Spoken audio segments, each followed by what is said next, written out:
건강 지키려 시작한 등산이 제 인생을 무너뜨렸습니다. 60살 서울대병원 물리치료사로 32년 일했어요. 7억 원 들고 은퇴했죠. 여유로운 노후가 기다리고 있었습니다. 도봉산 등산 모임에서 만난 12살 연하 여성이 제안했어요. 재활특화 요양원 동업하자고요. 1,000만 원, 500만 원씩 착착 갚더니 저는 완전히 믿어버렸습니다. 6개월 후 2억 6천만 원이 사라졌어요. 연락 두절. 증거 전혀 없음. 아내는 이혼 통보했습니다. 제 이야기를 시작하기 전에 여쭤볼게요. 혹시 주변에서 등산 모임이나 취미 활동에서 만난 사람, 유난히 친절하고 존중해주는 연하, 유망한 사업 동업 제안, 이런 경험 있으신가요? 저는 32년 경력 물리치료사였지만 완벽하게 당했습니다. 이 영상이 단 한 분이라도 지킬 수 있다면 좋아요와 구독 부탁드립니다. 댓글로 여러분의 경험도 나눠주세요. 함께 조심합시다. 그럼 지금부터 시작합니다. 안녕하세요. 저는 윤상철입니다. 60살입니다. 32해 동안 서울대병원 재활의학과에서 물리치료사로 일했어요. 2024년 3월 정년퇴직을 맞이했습니다. 마지막 출근 날 동료들이 작은 송별회를 열어줬어요. 케이크를 자르고 사진을 찍으면서도 실감이 나지 않았습니다. 내일부터 출근하지 않아도 된다는 게요? 집에 돌아오니 아내 미경이 저녁상을 차려놨더군요. 58세인 아내는 2년 전에 초등학교 영양사직을 그만두었습니다. 우리 부부는 이제 온전히 은퇴자가 된 거예요. 통장을 확인했어요. 퇴직금 4억 원과 그동안 모아둔 3억 원을 합쳐 7억 원이 있었습니다. 안양에 있는 28평 아파트는 전세를 놔서 2억 원이 묶여 있고요. 계산을 해봤어요. 매달 300만 원씩 쓴다면 약 23년을 살 수 있더군요. 제가 83세, 아내가 81세까지요. 넉넉한 금액이라고 생각했습니다. 처음 일주일은 정말 좋았어요. 아침에 알람 없이 일어나서 미경과 함께 천천히 식사하고 낮에는 동네를 산책했습니다. 그런데 2주일째부터 무언가 허전하더군요. 32년 동안 매일 병원에 출근해서 환자들을 치료하고 재활 계획을 짜던 사람이 갑자기 아무것도 하지 않으니 이상한 기분이었어요. 시계를 보면 오전 10시인데 점심까지 2시간이나 남았습니다. 뭘 하며 시간을 보내야 할지 막막했어요. 미경이 복지관 프로그램 안내지를 가져왔습니다. 서예, 요가, 탁구 같은 프로그램들이 있었죠. 하지만 제 눈에는 하나도 끌리지 않았어요.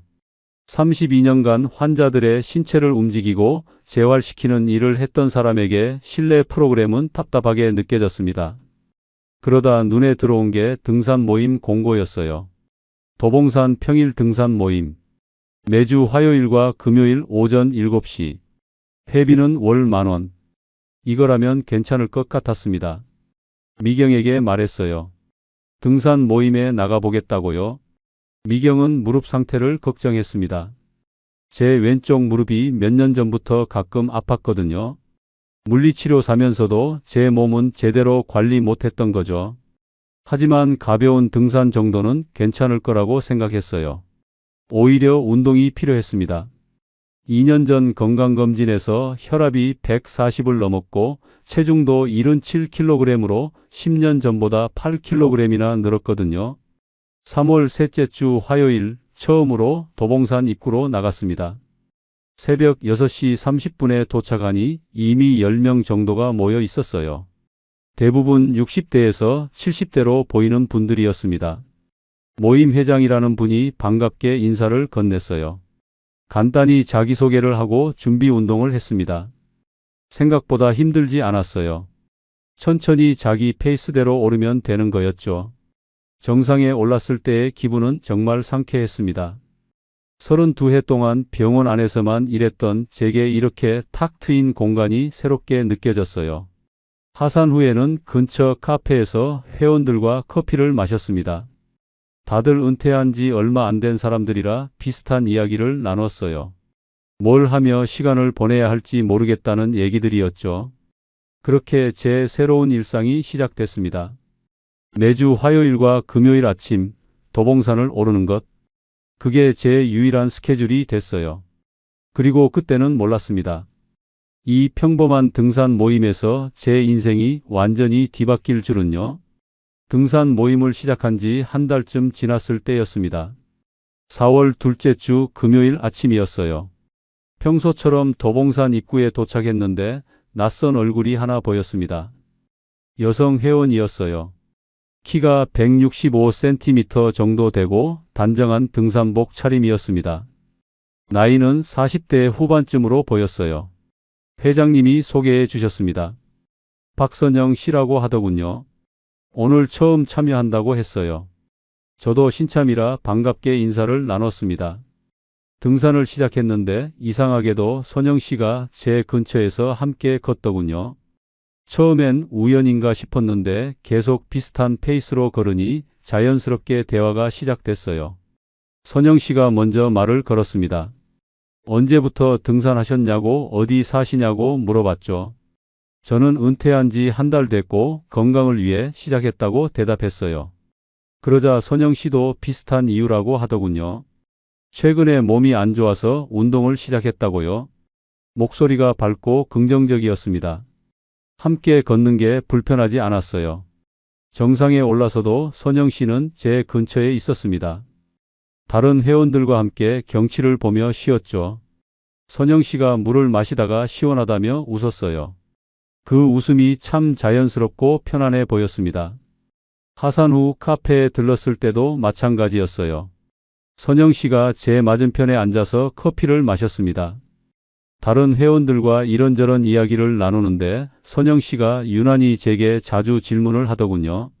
어떤 일을 하셨냐고 자녀는 몇 명이냐고 물어봤습니다. 저는 별 생각 없이 대답했어요. 32해 동안 서울대병원 재활의학과에서 물리치료사로 일했고 아들, 딸 하나씩 있는데 둘 다 결혼해서 분가했다고요. 선영 씨는 고개를 끄덕이며 부러워하는 표정을 지었어요. 자신은 이혼한 싱글맘이라고 했습니다. 딸 둘을 키우고 있다고 하더군요. 큰딸은 대학교 3학년이고 작은 딸은 고등학교 2학년이라고 했어요. 혼자 두 딸을 키우느라 힘들었겠다고 말했더니 선영 씨는 그저 웃기만 했습니다. 그날 이후로 선영 씨는 매번 등산에 참여했어요. 그리고 항상 제 근처에서 걸었죠. 처음엔 우연인 줄 알았는데 3번, 4번 계속되니까 의도적인 게 분명했습니다. 하지만 불편하진 않았어요. 오히려 말동무가 생겨서 등산이 더 즐거워졌죠. 선영 씨는 이야기를 잘 들어줬습니다. 제가 병원에서 일하면서 겪었던 에피소드를 얘기하면 재미있어 하며 웃었어요. 뇌졸중 환자가 재활치료 후 다시 걷게 됐을 때의 감동, 교통사고로 하반신 마비였던 젊은 환자가 목발로 첫걸음을 뗐을 때의 기쁨 같은 이야기들이요. 선영 씨는 정말 존경스럽다고 했습니다. 물리치료사라는 직업이 환자들에게 희망을 주는 일이라고요. 한 달쯤 지났을 때 선영 씨가 하산 후 따로 커피를 마시자고 제안했습니다. 산악회 회원들과 헤어진 뒤 근처 조용한 카페로 자리를 옮겼어요. 그때 선영 씨가 자신의 이야기를 조금 더 자세히 털어놨습니다. 6년 전에 이혼했다고 했어요. 남편의 사업 실패와 외도가 겹쳐서 헤어졌다고요. 당시 큰딸이 고등학생이고 작은 딸은 중학생이었는데 혼자 두 딸을 키우기로 결심했다고 했습니다. 남편한테서 위자료도 제대로 못 받았대요. 그때부터 혼자 돈을 벌어야 했다고 하더군요. 처음엔 마트 계산대에서 일했답니다. 그 다음엔 식당 서빙도 했고요. 지금은 작은 복지관에서 사무 보조 일을 하고 있다고 했어요. 월급이 210만 원이라고 했습니다. 거기에 주말마다 편의점 아르바이트를 해서 50만 원 정도 더 번다고 하더군요. 월세가 70만 원이고 두 딸 학원비가 150만 원이라고 했어요. 큰딸은 대학 등록금이 학기당 350만 원이라 대출을 받았답니다. 식비와 공과금까지 하면 한 달에 300만 원은 기본으로 나간다고 했어요.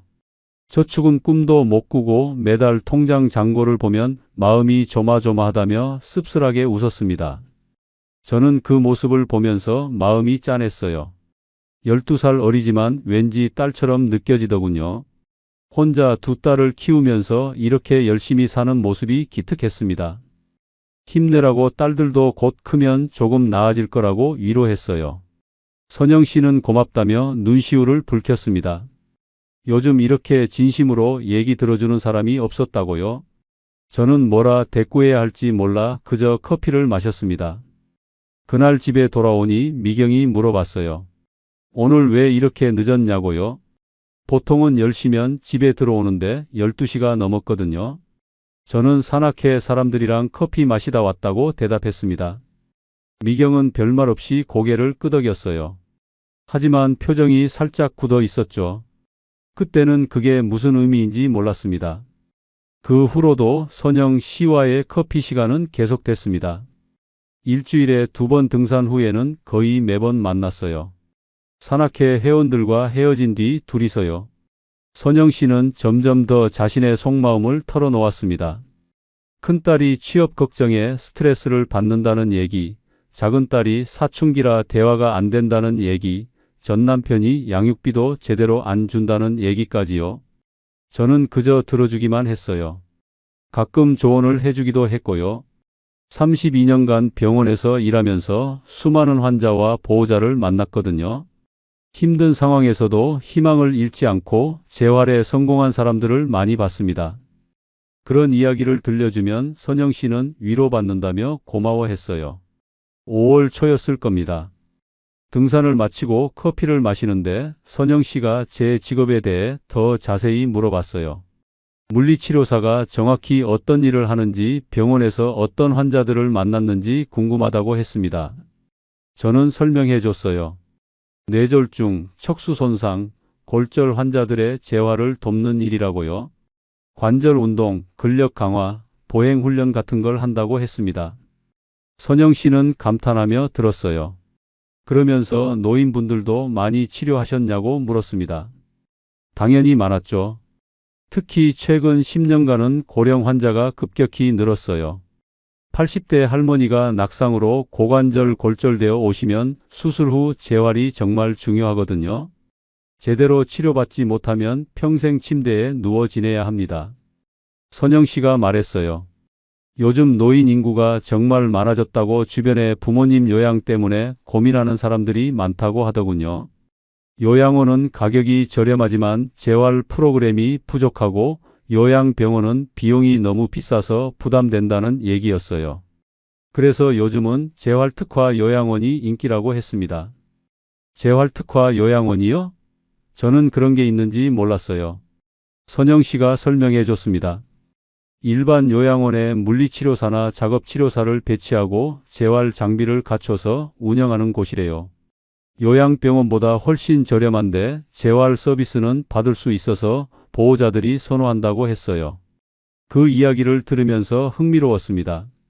고령화 시대에 정말 필요한 시설 같았거든요. 저도 병원에서 일하면서 느꼈어요. 재활이 필요한데 경제적 이유로 제대로 치료받지 못하는 노인 환자들이 많다는 걸요. 그런 분들을 위한 시설이라면 의미 있는 일이겠다 싶었습니다. 선영 씨는 계속 말을 이었어요. 사실 자신이 복지관에서 일하면서 노인복지에 관심이 많아졌다고 했습니다. 그래서 몇 년 전에 사회복지사 2급 자격증을 땄다고 하더군요. 온라인으로 공부해서 1년 만에 딸 수 있었대요. 요양원 시설장이 되려면 사회복지사 자격증이 필요하다는 걸 알고 미리 준비했다고 했습니다. 저는 놀랐어요. 선영 씨가 그렇게 계획적인 사람인 줄 몰랐거든요. 2딸 키우면서 일하고 공부까지 했다니 대단하다고 했죠. 선영 씨는 부끄러운 듯 웃으며 말했습니다. 언젠가는 작은 요양원이라도 운영하고 싶었다고요. 안정적인 수입도 생기고 의미 있는 일도 할 수 있을 것 같아서요. 하지만 문제는 자금이라고 했어요. 요양원을 개설하려면 최소 15억 원에서 20억 원은 있어야 한다고 하더군요. 부동산 매입이나 임대보증금이 제일 큰 비용이고 인테리어와 설비에도 몇억 원이 든다고 했습니다. 혼자서는 절대 불가능한 금액이라며 한숨을 쉬었어요. 저는 그 얘기를 들으면서 공감했습니다. 좋은 뜻을 가지고 있어도 자금이 없으면 시작할 수 없는 게 현실이니까요. 그래도 선영 씨처럼 열심히 사는 사람이라면 언젠가 기회가 올 거라고 위로해 줬어요. 5월 중순쯤이었을 겁니다. 등산을 마치고 하산하는 길에 선영 씨가 조심스럽게 물어봤어요. 혹시 은퇴 후에 뭔가 새로운 일을 하고 싶은 생각은 없으시냐고요? 저는 솔직하게 대답했습니다. 있다고요? 집에만 있으니 무료하고 32년간 해온 일을 그냥 놓기가 아쉽다고 했어요. 선영 씨가 말했습니다. 자신도 비슷하다고요? 지금 하는 사무 보조 일은 생계를 위한 것일 뿐 보람을 느끼지 못한다고 했어요. 정말 하고 싶은 건 노인복지 분야에서 의미 있는 일을 하는 거라고 했습니다. 그래서 계속 요양원 창업을 꿈꾸고 있다고 하더군요. 그날 대화는 거기서 끝났습니다. 하지만 그때부터 선영 씨가 가끔씩 요양원 이야기를 꺼내기 시작했어요. 어디 지역이 좋은지, 어떤 규모가 적당한지, 재활특화 요양원이 왜 경쟁력이 있는지 같은 얘기들이요. 저는 그저 흥미롭게 듣기만 했습니다. 제 일이 아니라고 생각했으니까요. 하지만 6월이 되면서 모든 게 달라지기 시작했어요. 6월 첫째 주 화요일이었습니다. 등산을 마치고 하산하는 길에 선영 씨가 점심을 같이 하자고 제안했어요. 근처에 맛있는 감자탕 집을 알고 있다고 하더군요. 저는 잠깐 망설였습니다. 커피는 괜찮지만 식사는 좀 다른 느낌이었거든요. 하지만 거절할 이유도 없었어요. 그냥 산악회 회원끼리 밥 한 끼 먹는 거니까요. 다른 회원 몇 명에게도 함께 가자고 했는데 다들 집에 갈 일이 있다며 사양했습니다. 결국 선영 씨와 둘이서 식당에 갔어요. 작은 감자탕 전문점이었는데 맛이 정말 괜찮았습니다. 식사를 하면서 이런저런 이야기를 나눴죠. 선영 씨가 물어봤어요. 은퇴 후 생활이 어떠냐고 많이 심심하지 않으냐고요? 저는 솔직하게 대답했습니다. 처음엔 좋았는데 요즘은 하루가 너무 길게 느껴진다고요? 등산 모임이 유일한 낙이라고 했어요. 선영 씨도 공감한다고 했습니다. 자기도 복지관 일이 의미가 없어서 매일 출근하기 싫다고 하더군요. 그러면서 선영 씨가 본격적으로 이야기를 꺼냈습니다. 의정부에 요양원 부지를 하나 알아뒀다고요. 5층짜리 건물인데 1층은 상가고 2층부터 5층까지가 비어 있다고 했어요. 30명 규모 요양원으로 딱 좋은 크기라고 하더군요. 건물주가 아는 분이라 합리적인 가격에 임대가 가능하다고 했습니다. 저는 그냥 흥미롭게 들었어요. 선영 씨의 꿈 이야기인 줄 알았거든요. 그런데 선영 씨가 조심스럽게 말했습니다. 혹시 선생님께서 동업하실 생각은 없으시냐고요? 저는 깜짝 놀랐습니다. 갑자기 무슨 동업 이야기냐고요? 선영 씨가 설명했어요. 재활특화 요양원을 만들려면 두 가지가 필요하다고요. 하나는 시설장 자격인 사회복지사 자격증이고 다른 하나는 재활 전문가인 물리치료사라고 했습니다. 자신은 사회복지사 2급이 있고 저는 32년 경력의 물리치료사니까 완벽한 조합이라고 하더군요. 고령화 시대의 재활특화 요양원은 블루오션이라고 했어요. 일반 요양원은 포화 상태지만 제대로 된 재활 프로그램을 제공하는 곳은 드물다고요. 서울대병원 출신 물리치료사가 직접 재활을 담당한다는 게 얼마나 큰 장점이냐고 했습니다. 보호자들이 줄을 서서 입소 신청할 거라고요. 저는 당황스러웠어요. 처음 듣는 제안이었거든요. 하지만 한편으로는 솔깃했습니다. 집에만 있는 것보다 의미 있는 일을 하는 게 낫지 않을까 하는 생각이 들었어요. 32년간 쌓은 경력을 활용할 수 있다는 것도 매력적이었고요. 선영 씨는 계속 말했습니다. 투자금은 반반씩 내자고요. 총 15억 원이 필요한데 각자 7억 5천만 원씩 부담하는 거라고 했어요. 건물 임대 보증금이 5억 원, 인테리어와 설비가 6억 원, 운영 초기 자금이 4억 원 정도 든다고 했습니다. 하지만 요양원은 안정적인 사업이라 3년이면 투자금을 회수할 수 있다고 하더군요. 저는 머뭇거렸어요. 7억 5천만 원은 제 노후 자금의 대부분이었거든요. 그렇게 큰 금액을 투자하는 건 신중해야 한다고 생각했습니다. 선영 씨는 제 마음을 아는 듯 말했어요. 천천히 생각해 보시라고요. 급한 게 아니니 충분히 고민하신 후 결정하시라고 했습니다. 그날 이후로 머릿속이 복잡했습니다. 집에 돌아와서도 계속 생각했어요. 7억 원을 그냥 두면 23년 쓸 수 있지만 투자해서 성공하면 매달 수익이 생기겠죠.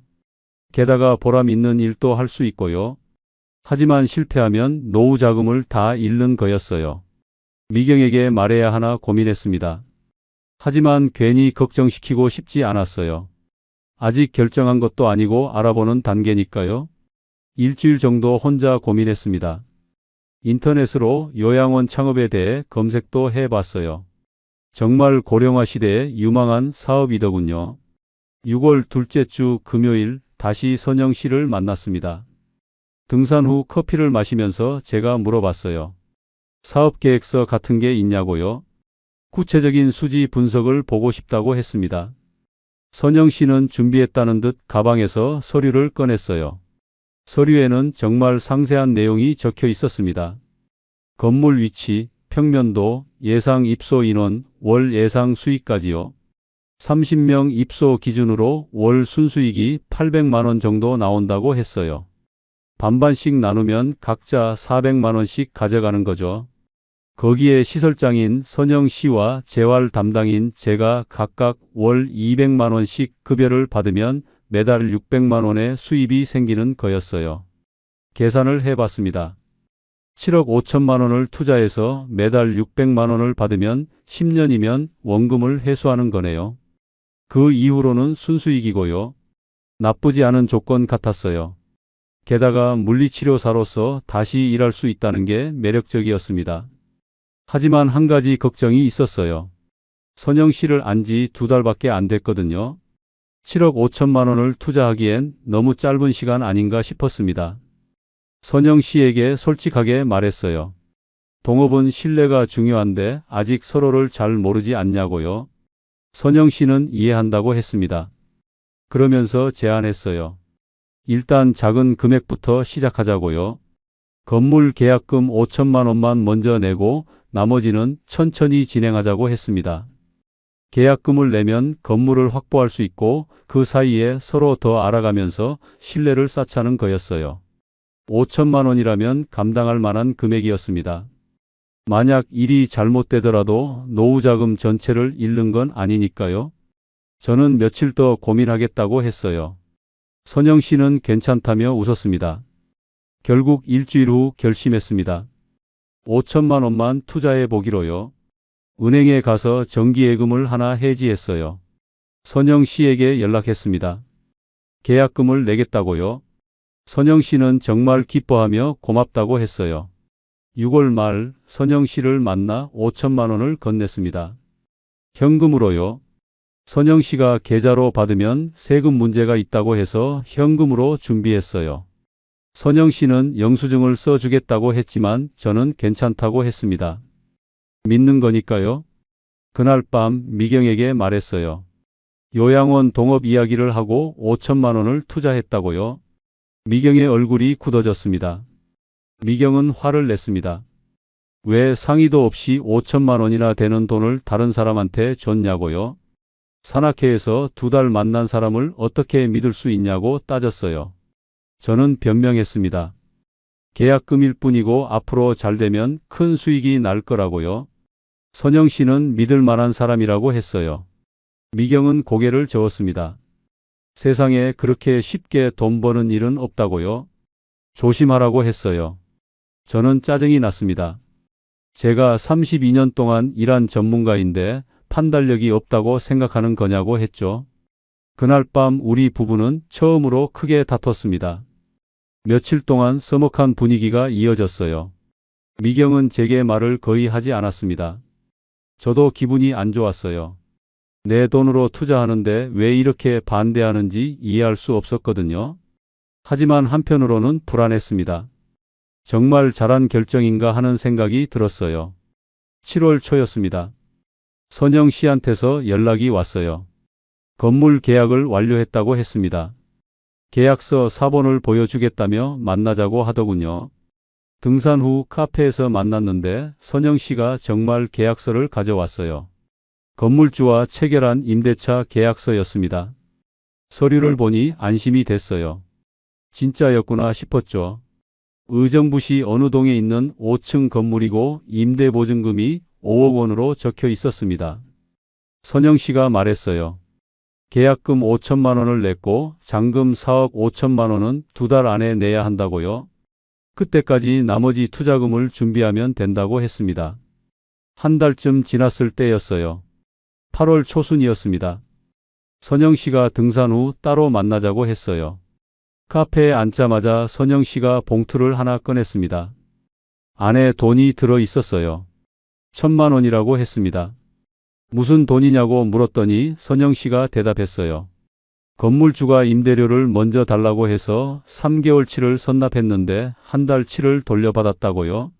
월 임대료가 2천만 원인데 그중 50%인 1,000만 원을 제 몫으로 드리는 거라고 했습니다. 저는 깜짝 놀랐어요. 투자한 지 한 달 만에 돈을 돌려받을 줄은 몰랐거든요. 선영 씨는 미안하다고 했습니다. 전부 다 드려야 하는데 지금 형편이 어려워서 반만 먼저 드린다고요. 다음 달에 나머지 1,000만 원도 드리겠다고 약속했어요. 저는 괜찮다고 했습니다. 이것만으로도 고맙다고요. 집에 돌아와서 미경에게 보여줬어요. 1,000만 원을 돌려받았다고요. 미경은 놀란 표정을 지었습니다. 그러면서도 조심하라는 말은 잊지 않았어요. 하지만 저는 이제 확신했습니다. 선영 씨는 정말 믿을 만한 사람이라고요. 투자한 돈을 이렇게 빨리 돌려주는 사람이 사기꾼일 리 없잖아요. 한 달 후인 9월 초 선영 씨가 또 1,000만 원을 줬습니다. 약속대로 나머지 반을 갚는 거였어요. 저는 감동했습니다. 정말 신뢰할 수 있는 동업자를 만난 거라고 생각했어요. 5천만 원을 투자했는데 한 달 만에 2천만 원을 돌려받았으니 실질적으론 3천만 원만 투자한 셈이잖아요. 선영 씨가 조심스럽게 말했습니다. 이제 본격적으로 인테리어를 시작해야 한다고요. 건물 잔금 4억 5천만 원은 9월 말까지 내야 하고 인테리어 비용도 필요하다고 했어요. 재활치료실을 제대로 갖추려면 장비가 많이 필요하다고 하더군요. 전동 침대, 평행봉, 경사로 보행훈련기, 전기자극 치료기, 적외선 치료기 같은 것들이요. 저는 그런 장비들을 32년간 써왔으니 잘 알고 있었어요. 제대로 된 재활치료실을 만들려면 정말 필요한 것들이었습니다. 선영 씨가 얼마나 필요하냐고 물었어요. 저는 계산해 봤습니다. 장비 구입에 약 6천만 원, 재활치료실 인테리어에 4천만 원 정도면 될 것 같았어요. 총 1억 원이요. 선영 씨는 고개를 끄덕이며 말했습니다. 그럼 각자 5천만 원씩 더 투자하면 되겠다고요? 저는 망설였습니다. 이번엔 5천만 원이 아니라 더 큰 금액이 필요할 것 같았거든요. 건물 잔금도 있고 전체 인테리어 비용까지 생각하면요. 선영 씨가 설명했어요. 잔금은 대출을 받기로 했대요. 요양원 사업자 대출로 3억 원을 받을 수 있다고 했습니다. 그럼 우리가 추가로 내야 할 돈은 재활치료실 관련 1억 원과 기타 인테리어 5천만 원 정도라고 했어요. 각자 7,500만 원씩 더 투자하면 된다는 계산이 나왔습니다. 저는 고민했어요.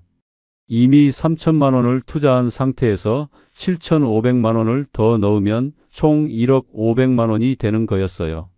작은 금액이 아니었습니다. 하지만 선영 씨를 믿었습니다. 2천만 원을 약속대로 돌려줬잖아요. 그리고 계약서도 실제로 받고요. 게다가 재활치료실 장비는 제가 직접 확인하고 구매할 수 있으니 돈이 제대로 쓰이는지 알 수 있었어요. 9월 중순 결심했습니다. 추가 투자를 하기로요. 미경에게 말했더니 이번에도 반대했습니다. 벌써 5천만 원을 줬는데 또 7,500만 원을 주냐고요.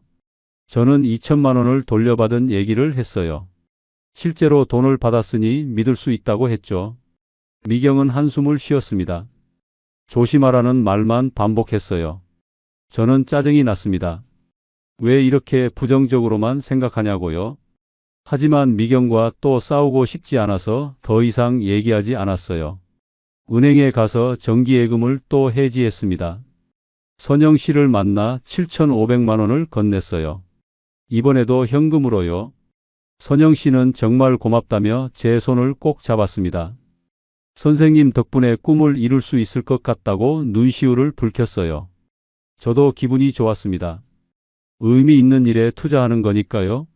곧 재활특화 요양원이 문을 열면 제가 직접 노인 환자들을 치료할 수 있을 거예요.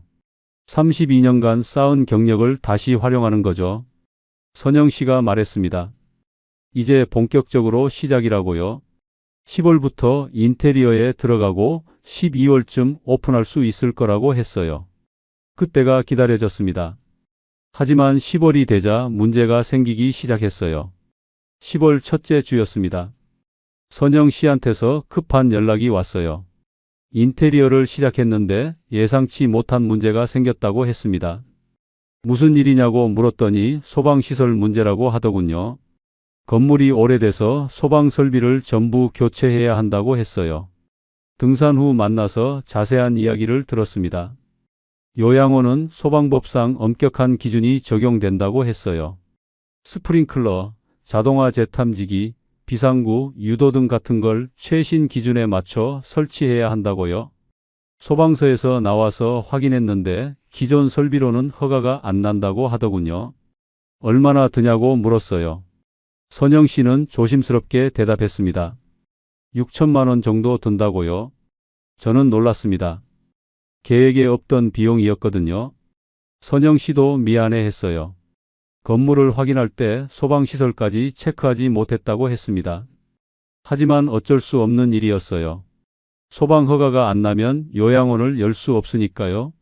저는 3천만 원을 더 투자하기로 했습니다. 반반씩 부담하는 거니까요. 선영 씨도 3천만 원을 낸다고 했어요. 며칠 후 선영 씨에게 3천만 원을 건넸습니다. 이제 총 투자 금액이 1억 3,500만 원이 됐어요.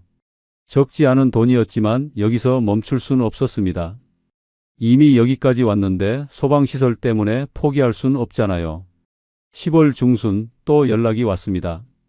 이번엔 엘리베이터 문제라고 했어요. 기존 엘리베이터가 장애인용이 아니라서 교체해야 한다고 하더군요. 요양원은 거동이 불편한 노인들이 이용하니까 장애인용 엘리베이터가 필수라고 했습니다. 국토부 기준상 반드시 설치해야 허가가 난다고요. 이번엔 얼마냐고 물었어요. 8천만 원이라고 했습니다. 저는 한숨이 나왔어요. 계속 추가 비용이 나오는 거예요. 하지만 선영 씨 말이 맞았습니다. 엘리베이터 없이 어떻게 노인들을 2층부터 5층까지 모시겠어요. 필수 시설이었습니다. 각자 4천만 원씩 더 투자했습니다. 저는 또 정기예금을 해지했어요. 이제 총 1억 7,500만 원을 투자한 상태였습니다. 7억 원 중 4분의 1이 들어간 거예요.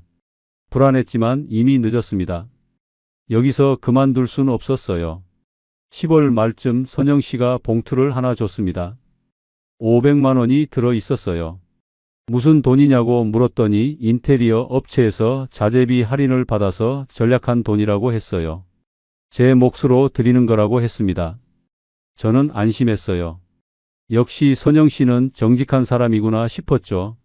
절약한 돈까지 정확하게 나눠주잖아요. 이 정도면 믿을 수 있다고 생각했습니다. 집에 가서 미경에게 보여줬어요. 또 돈을 받았다고요? 미경은 여전히 걱정스러운 표정이었습니다. 이미 얼마를 넣었냐고 물었어요. 저는 솔직하게 대답했습니다. 1억 7,500만 원이라고요? 미경의 얼굴이 하얗게 변했어요. 그렇게 많은 돈을 벌써 넣었냐고 믿을 수 없다는 표정을 지었습니다. 저는 변명했어요. 계획에 없던 비용들이 생긴 거라고 소방시설이랑 엘리베이터는 어쩔 수 없는 거라고 했죠. 미경은 고개를 저었습니다. 자꾸 추가 비용이 생기는 게 이상하다고 조심하라고 또 말했어요. 11월 초였습니다. 선영 씨가 심각한 표정으로 연락했어요. 만나자마자 한숨을 쉬더군요. 또 무슨 일이냐고 물었더니 급식시설 문제라고 했습니다. 30명 규모 요양원이면 급식시설을 제대로 갖춰야 하는데 기존 주방시설이 너무 낡았다고 했어요. 위생 기준에 맞게 전부 새로 해야 한다고 했습니다. 업소용 냉장고, 식기세척기, 조리대, 환풍기 같은 것들이요. 거기에 영양사실도 따로 만들어야 한다고 했어요. 얼마나 드냐고 물었더니 7천만 원이라고 했습니다. 저는 머리가 지끈거렸어요. 또요? 계속 추가 비용만 나오는 거예요. 선영 씨도 힘들어 보였습니다. 자기도 예상 못한 일들이라고 미안하다고 했어요. 하지만 여기서 포기할 수는 없다고 했습니다. 이제 거의 다 왔다고 조금만 더 힘내자고 했어요. 각자 3,500만 원씩 더 투자했습니다. 저는 이제 총 2억 1천만 원을 넣은 상태가 됐어요. 7억 원 중 3분의 1이 들어간 거였습니다. 통장 잔고를 확인하니 4억 9천만 원이 남아 있었어요. 불안했습니다. 이렇게 계속 추가 비용이 나오면 어떡하지 하는 생각이 들었어요. 11월 중순 선영 씨가 또 연락했습니다. 이번엔 최종 마무리 비용이라고 했어요. 간호사실 설비, 사무실 비품, 침대와 가구, 의료, 소모품 같은 것들을 구입해야 한다고 했습니다. 그리고 개원 준비 비용으로 직원 채용 광고비, 입소자 모집 홍보비도 필요하다고 했어요. 이번엔 1억 원이 필요하다고 했습니다. 각자 5천만 원씩이요. 저는 정말 고민했어요. 이미 2억 1천만 원을 넣었는데 또 5천만 원을 넣으면 2억 6천만 원이 되는 거였어요. 7억 원 중 거의 절반이 들어가는 거잖아요. 선영 씨에게 물었습니다. 이게 정말 마지막이냐고요? 선영 씨는 눈을 똑바로 보며 대답했어요. 마지막이라고 이제 12월 초에 오픈할 수 있다고 했습니다. 직원도 거의 다 구했고 입소 대기자도 20명 정도 모였다고 했어요. 조금만 더 힘내면 된다고 했습니다. 저는 결심했습니다. 여기까지 왔는데 포기할 수는 없었어요.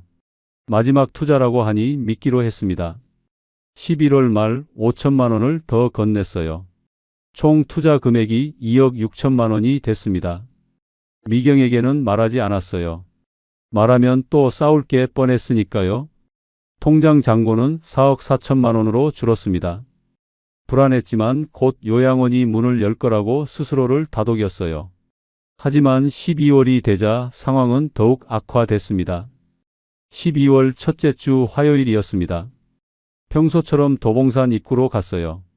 선영 씨를 만나서 오픈 준비 상황을 확인하려고요. 하지만 선영 씨가 나오지 않았습니다. 처음엔 몸이 안 좋아서 못 나온 거라고 생각했어요. 등산을 마치고 전화를 걸었는데 연결되지 않았습니다. 이틀 후 금요일에도 마찬가지였어요. 선영 씨가 등산에 나오지 않았고 전화도 받지 않았습니다. 문자를 보냈지만 답이 없었어요. 카카오톡 메시지도 읽지 않았습니다. 불안해지기 시작했어요. 혹시 큰 사고라도 난 건 아닐까 걱정됐습니다. 일주일이 지났습니다. 여전히 연락이 되지 않았어요. 산악회 회원들에게 물어봤지만 아무도 선영 씨 소식을 모른다고 했습니다. 회장님께 연락처를 물어봤더니 제가 알고 있는 번호와 같았어요. 주소도 물어봤는데 의정부 어느 아파트에 산다고만 들었다고 했습니다. 정확한 동호수는 모른다고 하더군요. 열흘째 되던 날 참을 수 없었습니다. 의정부로 직접 갔어요. 선영 씨가 말했던 요양원 건물을 찾아갔습니다. 5층짜리 건물이라고 했으니 찾을 수 있을 거라 생각했어요. 하지만 그 동네에 5층짜리 건물이 여러 개 있었습니다. 하나하나 확인했지만 요양원 공사를 하는 곳은 없었어요. 부동산에 들어가서 물어봤습니다. 이 근처에 요양원 개설 준비하는 건물 있냐고요? 부동산 중개인은 모른다고 했어요. 최근에 요양원으로 계약된 건물은 없다고 했습니다. 저는 멍해졌어요. 그럼 선영 씨가 보여준 계약서는 뭐였을까요? 집에 돌아와서 다시 전화를 걸었습니다. 수십 번을 걸었지만 계속 연결되지 않았어요.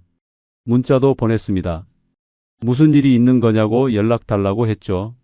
하지만 답이 없었습니다. 그제야 깨달았어요. 이상하다고요? 밤새 잠을 이룰 수 없었습니다. 머릿속이 복잡했어요. 2억 6천만 원을 넣었는데 연락이 안 된다는 게 말이 되나요? 계속 스스로에게 물었습니다. 혹시 사고가 난 건 아닐까? 아니면 다른 급한 일이 생긴 걸까? 하지만 아무리 생각해도 이상했어요. 다음 날 아침 결심했습니다. 경찰서에 가기로요. 더 이상 기다릴 수 없었어요. 관할 경찰서를 찾아가서 사정을 설명했습니다. 산악회에서 만난 사람과 요양원 동업을 하기로 했는데 2억 6천만 원을 건넸더니 연락이 끊겼다고요. 담당 형사가 자세한 이야기를 들었습니다. 그러더니 물어봤어요. 차용증이 있냐고요? 저는 없다고 대답했습니다. 계약서는 있냐고 물었어요. 선영 씨가 보여준 임대차 계약서 사본은 사진으로 찍어뒀다고 했습니다. 하지만 제 이름이 들어간 정식 동업 계약서는 없었어요. 형사가 난감한 표를 지었습니다. 그럼 돈을 건넨 증거는 있냐고 물었어요. 저는 고개를 저었습니다. 전부 현금으로 건넸고 영수증도 받지 않았다고 했어요. 계좌 이체 기록도 없고요. 형사의 표정이 더 굳어졌습니다. 그러면 증거가 없다고 했어요. 선영 씨가 돈을 받은 적 없다고 잡아떼면 입증할 방법이 없다고 했습니다. 제 말만으로는 수사하기 어렵다고 하더군요. 연락처라도 알려달라고 했습니다. 제가 알고 있는 선영 씨 전화번호를 알려줬어요. 형사가 조회를 해봤습니다. 선불폰이라고 했어요. 이미 해지된 상태였습니다. 주소는 아냐고 물었어요. 저는 의정부 어딘가라고만 알고 있다고 했습니다. 정확한 주소는 몰라요. 한 번도 집에 가본 적이 없었거든요. 형사가 안타까운 표정으로 말했습니다.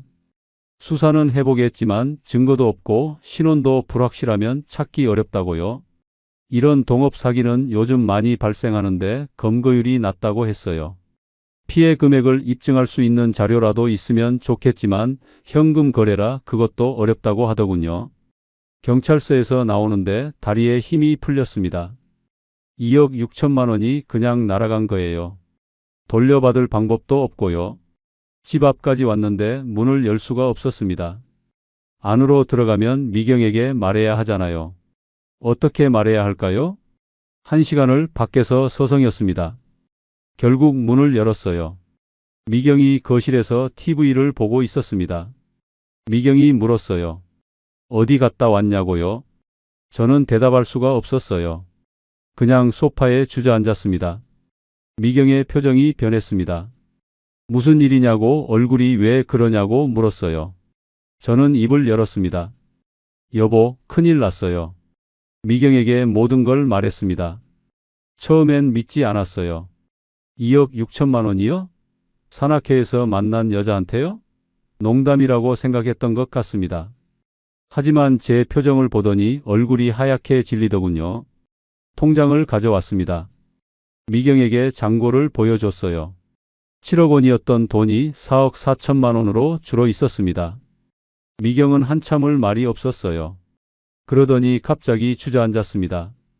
손으로 얼굴을 감싸고 숨을 헐떡이기 시작했어요. 과호흡 증세였습니다. 물을 가져다 드렸어요. 미경은 제 손을 뿌리쳤습니다. 만지지 말라고 가까이 오지 말라고 했어요. 그 목소리가 얼마나 차가웠던지 등골이 오싹했습니다. 1시간 정도 지났을까요? 미경이 침착하게 물어봤어요. 정확히 언제부터 언제까지 얼마를 줬는지 차용증은 있는지 경찰 신고는 했는지요? 저는 하나하나 대답했습니다. 6월부터 11월까지 총 2억 6천만 원을 줬고 차용증은 없고 경찰은 신고했지만 가망이 없다고 했어요. 미경이 울기 시작했습니다. 소리 없이 눈물만 흘렀어요. 그 모습을 보는 게 너무 괴로웠습니다. 제가 평생 함께한 사람을 제 손으로 이렇게 만들었어요. 미경이 물었습니다. 왜 나한테 말 안 했냐고요? 저는 대답할 수 없었어요. 걱정시키고 싶지 않았다는 변명이 얼마나 한심하게 들리는지 알았거든요. 그날 밤부터 미경은 안방에 들어가 문을 잠갔습니다. 제게 말도 걸지 않았어요. 밥도 따로 먹었습니다. 일주일이 지났습니다. 미경이 말했어요. 이혼하자고요. 더 이상 같이 살 수 없다고 했습니다. 35년을 함께 살았는데 제일 중요한 순간에 저를 믿지 않았다고요. 저는 무릎을 꿇었습니다. 용서해달라고 정말 미안하다고 빌었어요. 하지만 미경은 고개를 돌렸습니다. 용서의 문제가 아니라고 신뢰가 깨졌다고 했어요. 아들한테 전화가 왔습니다. 엄마가 울면서 전화했다고 무슨 일이냐고 물었어요. 저는 차마 말할 수가 없었습니다. 아무것도 아니라고 부부 싸움이라고 얼버무렸어요. 하지만 아들은 눈치챘나 봐요. 주말에 직접 집으로 왔습니다. 미경이 모든 걸 얘기했더군요. 아들의 표정이 얼어붙었어요. 정신이 있으셨냐고 어떻게 그럴 수가 있냐고 따졌습니다. 40대 여자가 60대 아버지한테 친절하게 구는 게 이상하다고 생각 안 하셨냐고 물었어요. 할 말이 없었습니다. 다 제 잘못이었어요. 저는 그저 고개를 숙일 수밖에 없었습니다. 딸도 알게 됐어요. 오빠한테 들었나 봐요. 전화로 울면서 화를 냈습니다. 엄마가 얼마나 힘들게 평생을 사셨는데 어떻게 그럴 수 있냐고요. 아이들은 제게 실망했습니다. 평생 존경했던 아버지가 이런 사람이었다는 게 믿기지 않는다고 했어요. 그 말이 가슴에 비수처럼 꽂혔습니다. 명절에도 오지 않겠다고 했어요. 저는 가족을 잃었습니다.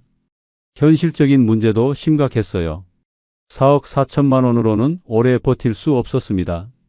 매달 300만 원씩 쓰면 14년 반밖에 못 살아요. 제가 75세, 미경이 73세까지요.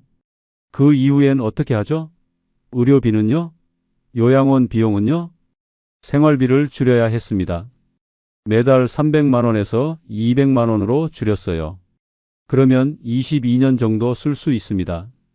제가 82세, 미경이 80세까지요. 하지만 나이 들수록 병원비가 많이 들어요. 큰 병이라도 걸리면 어떻게 하죠? 밤마다 잠을 이룰 수 없었습니다. 눈을 감으면 선영 씨가 웃는 얼굴이 떠올랐어요. 그 밝은 미소가 전부 거짓이었다는 게 믿기지 않았습니다. 1,000만 원, 1,000만 원, 500만 원을 돌려받았던 기억이 떠올랐어요. 그게 다 저를 믿게 만들기 위한 미끼였던 거죠. 작은 금액을 돌려줘서 저를 완전히 신뢰하게 만든 겁니다. 그리고 점점 큰 금액을 요구했어요. 소방시설, 엘리베이터, 급식시설, 개원 준비비. 전부 거짓말이었어요. 제가 물리치료사니까 재활치료실 장비 얘기를 하면 믿을 거라고 계산한 거죠. 한 달이 지났습니다. 미경은 여전히 제게 말을 하지 않았어요. 아이들도 연락이 뜸했습니다. 저는 혼자가 됐어요. 도봉산 등산도 나가지 못했습니다. 산악회 회원들 얼굴을 볼 면목이 없었거든요. 어느 날 저녁 거실에서 혼자 앉아 있었습니다. TV도 켜지 않고 그냥 멍하니 있었어요. 문득 이런 생각이 들었습니다. 내가 왜 이렇게 됐을까요? 어떻게 2억 6천만 원이나 되는 돈을 아무 증거도 없이 건넬 수 있었을까요? 외로웠습니다. 은퇴 후 갈 곳도 없고 할 일도 없었어요. 미경과는 대화가 없었고 아이들은 각자 바빴어요. 32년을 일만 하다가 갑자기 멈추니 제 존재 가치를 모르겠더군요. 병원에서는 선생님이라 불리며 환자들에게 필요한 사람이었는데 집에선 아무것도 아니었어요. 그때 선영 씨가 나타났습니다. 제 얘기를 들어주고 고맙다고 했어요. 존경스럽다고 했습니다. 물리치료사라는 직업이 대단하다고 했죠. 저를 필요로 했어요. 재활특화 요양원을 만들려면 저 같은 전문가가 필요하다고 했습니다. 그게 좋았습니다. 누군가에게 필요한 사람이 되고 싶었던 거예요. 은퇴 후 사라진 존재감을 다시 찾고 싶었어요. 그래서 판단력을 잃었습니다. 2억 6천만 원이라는 거금을 증거도 없이 건넨 거죠. 2달째 미경이 조심스럽게 말을 걸었습니다. 앞으로 어떻게 할 거냐고요? 저는 대답했어요. 일자리를 알아보겠다고 벌어서 메꾸겠다고요. 미경은 한숨을 쉬었습니다. 60살에 무슨 일자리가 있겠냐고 현실을 보라고 했어요. 하지만 이혼은 일단 보류하겠다고 했습니다. 지금 이혼하면 서로 더 힘들어질 거라고요. 감사했어요. 용서받은 건 아니지만 기회를 준 거잖아요. 저는 다짐했습니다. 어떻게든 다시 일어서겠다고, 미경에게 다시 신뢰를 받겠다고요. 구청에서 운영하는 노인 일자리 사업에 지원했어요. 시간제로 복지관에서 시설 관리 일을 하는 거였습니다. 월 50만 원을 받았지만 돈이 문제가 아니었어요. 정해진 일과가 생겼다는 게 중요했습니다. 일주일에 3번, 오전 9시부터 12시까지 일했어요. 복지관 청소도 하고 강의실 책상도 정리했습니다. 힘든 일은 아니었지만 누군가에게 필요한 일을 한다는 게 의미 있었어요. 32년간 물리치료사로 일했던 제가 이제 청소 일을 하게 됐지만 부끄럽지 않았습니다. 미경도 변했습니다. 복지관 요가 교실에 다니기 시작했어요. 거기서 비슷한 나이의 친구들을 만났다고 했어요. 수요일마다 요가 끝나고 같이 점심을 먹는다고 하더군요. 어느 날 미경이 제안했습니다. 같이 복지관 프로그램에 참여하자고요. 부부가 함께 듣는 노후 설계 강좌가 있다고 했어요. 처음엔 부끄러웠습니다. 제가 그런 강의를 들을 자격이 있나 싶었죠. 하지만 미경이 꼭 가자고 했어요. 우리가 뭘 놓쳤는지 알아야 다시 시작할 수 있다고요. 강의는 매주 목요일 오후에 있었습니다. 강사님이 말했어요. 노후 준비에서 제일 중요한 건 돈이 아니라고요. 건강과 관계라고 했습니다. 특히 부부 관계가 제일 중요하다고 강조했어요. 저는 그 말을 들으면서 깨달았습니다. 제가 놓친 게 바로 그거였구나. 돈은 7억 원이나 있었어요. 하지만 미경과의 관계는 소홀히 했죠. 각자 따로 살고 있었습니다. 외로움이 저를 사기꾼에게 끌려가게 만든 거예요. 강의가 끝나고 미경과 카페에 갔습니다. 오랜만에 둘이서 커피를 마셨어요. 미경이 웃으며 말했습니다. 이렇게 나란히 앉아 있는 게 언제 적이냐고요? 정말 그랬어요. 결혼하고 35년 넘게 살았지만 둘이서 카페에서 데이트한 게 언제인지 기억도 안 났습니다. 미경이 말했어요. 앞으로 일주일에 한 번씩은 이렇게 만나자고요. 데이트하는 기분으로요. 저는 고맙고 미안했습니다. 어느 날 저녁 미경과 산책을 하다가 벤치에 앉았어요. 하늘에 별이 많았습니다. 미경이 제 손을 잡았어요. 저는 미경에게 말했습니다. 고맙다고 다시 기회를 줘서요. 미경은 웃으며 대답했어요. 우리 이제부터 잘 살아보자고요. 통장 잔고는 줄었지만 제 마음은 조금씩 채워지고 있었습니다. 지금 저는 여전히 복지관에서 일하고 있습니다. 월 50만 원이지만 성실하게 일해요. 미경과는 매주 목요일마다 함께 시간을 보냅니다. 노후 설계 강의도 듣고 가끔 카페에서 데이트도 해요. 4억 4천만 원으로 앞으로 22년을 살아야 합니다. 여유롭지는 않아요. 하지만 이제는 불안하지 않습니다. 미경과 함께니까요. 돈보다 중요한 게 있다는 걸 이제야 알았어요. 2억 6천만 원을 잃고서야 깨달았습니다. 진짜 부자는 통장에 돈이 많은 사람이 아니라 곁에 사람이 있는 사람이라는 걸요. 외로움은 사기꾼이 노리는 가장 큰 약점입니다. 여러분은 저처럼 되지 마세요.